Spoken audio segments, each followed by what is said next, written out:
हे समोरचं काय डोकं फिरलंय की काय? आधी मुलीकडे ढुंकून बघत नव्हता तो. म्हातारी त्याचं लग्न ठरवायचा प्रयत्न करत होती, पण तिचंही ऐकलं नाही. आणि आता आता स्वानंदीशिवाय पान हलत नाहीये त्याचं.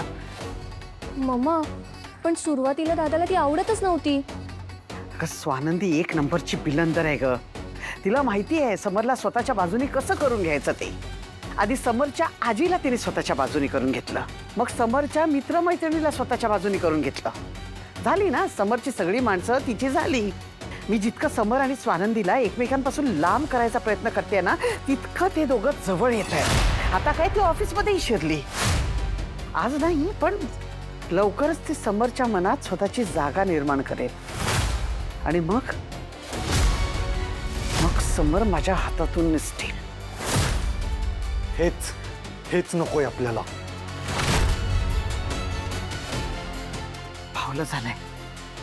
भावलं झालाय समर स्वानंदीच्या हातचा. पण स्वानंदीला हे माहित नाहीये की समरच्या दोऱ्या माझ्या हातात आहेत. इतकी वर्ष माझ्या तालावर नाचवलंय त्याला, आणि कायम त्या दोऱ्या आता माझ्याच हातात राहणार. कशी आहे ती स्वानंदी? Middle class. मला नाही वाटत दादा तिला लाईक करत असेल. मम्मा, मला तरी असं वाटतंय दादा आहे ना तिच्याकडे आजीची काळजी घेणारी नर्स म्हणून बघत असणार. म्हणजे आजीला बरं वाटावं म्हणून तो आजीसमोर तिच्याशी चांगला वागत असणार. उद्या आजी गेली ना की तो तिला बरोबर घराच्या बाहेर हकलून देईल. आपली मी खूप पावसाळे बघितलेत. या जगात अशक्य असं काहीच नाही. कधीही काहीही होऊ शकतं. त्यामुळे समर स्वानंदीच्या प्रेमात पडला असंही होऊ शकतं, किंवा होऊही शकत नाही. पण मला डोक्याची घंटा ऐकू येते. दिवसेंदिवस ती स्वानंदी जास्तीच डोईजड व्हायला लागली. लवकरात लवकर काहीतरी बंदोबस्त केला पाहिजे, नाहीतर उद्या आपला बंदोबस्त होईल, तोही कायमचा.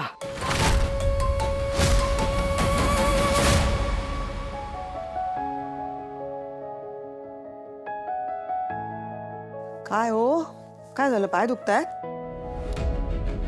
अहो मला सांगायचं ना, मी छानपैकी मालिश करून दिली असती. तू हो का? या आधी तुमच्या पायाला कधी मालिश करून दिली नाहीये मी. आणा द्या तेलाची वाटी इकडे आणा. आई गो देवा. नकोय अरे मला तुझ्याकडून काही नकोय, आणि तू माझ्यासाठी काही करू नकोस.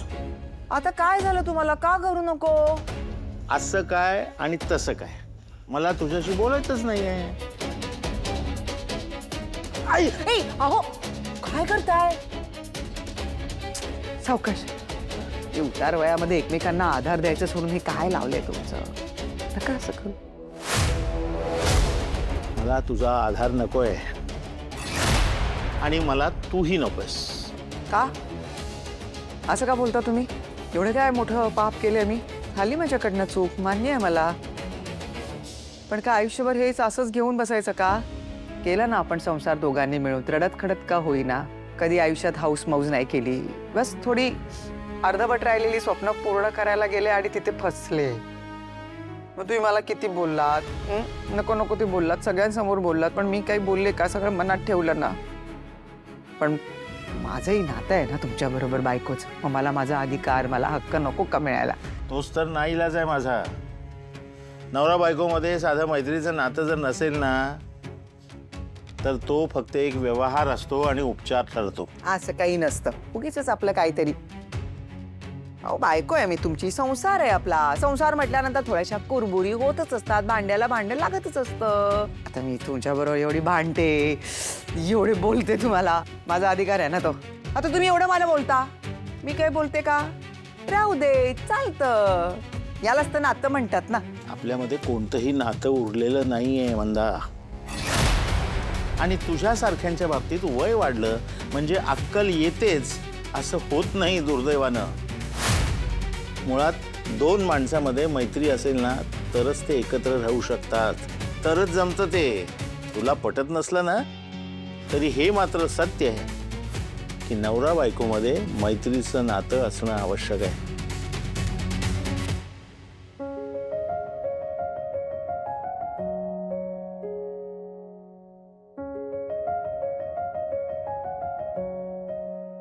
वा क्या बात आहे, पूर्ण नूरच पालटलेला दिसतोय हो.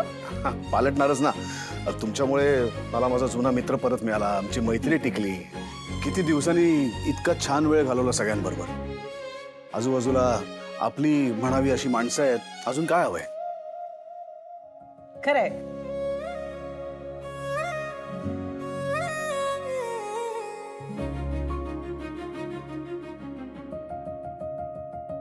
आता तशी छान मैत्री झाली आमची, मग ठरवलं ते करू ना.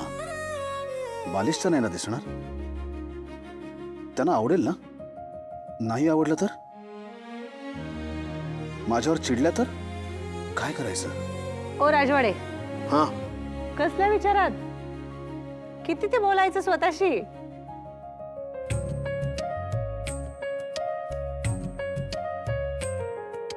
तुम्हाला कसं कळलं?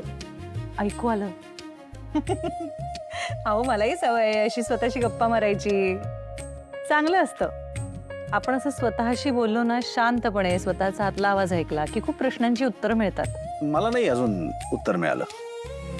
ओके, मग मी मदत करू का काही? हो, प्लीज करा. ओके. ही 2 बोट आहेत, यातलं एक बोट पकडा आणि लाईटली घेऊ नका. अत्यंत सिरियसली विचार करून निर्णय घ्या. हा, या 2 पैकी एक बोट. मी कन्फ्यूज आहे म्हणून मी तुम्हाला सांगतोय. ओके. येस. काय? मला एक सांगा, हे गळ्यामध्ये इकडे बघा गळ्यामध्ये तुमच्या नावाचं मंगळसूत्र घातलंय, याला काहीच अर्थ नाहीये? हा, एवढं मोठं कुंकू लावते मी लांबट तुमच्या नावाने. इतकी वर्ष मी तुमच्या बरोबर संसार केला, त्याला काहीच अर्थ नाहीये. कोणतंही नातं असलं ना तरी ते मैत्रीवरच आधारलेलं असतं. दोघांमध्ये मोकळा संवाद असणं म्हणजे मैत्री. एकमेकांना समजून घेणं म्हणजे मैत्री. आणि आपल्यामध्ये दुर्दैवानं यातलं काहीही उरलेलं नाही. मग काय याला मी एकटीच जबाबदार आहे? हे बघ मंदा, मी पूर्वीच मान्य केलंय, मी तुझी स्वप्न, आशा, आकांक्षा हे पूर्ण करू शकलेलो नाही.